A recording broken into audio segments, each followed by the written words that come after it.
अगे दूधावा पीला के रंगवा जादो जी डाला को होलिया में।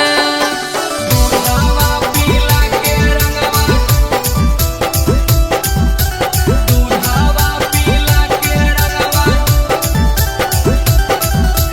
जादो जी डाला को होलिया में।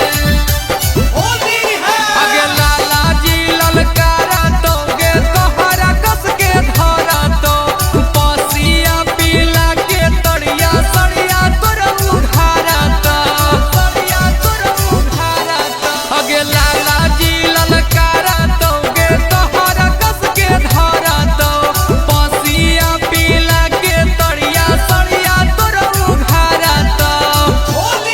अगे सोनारा बना के तभी जवा चीजवा तोरा रंगा तो होलिया में।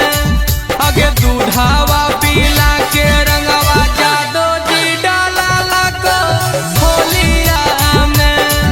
अगे दूधावा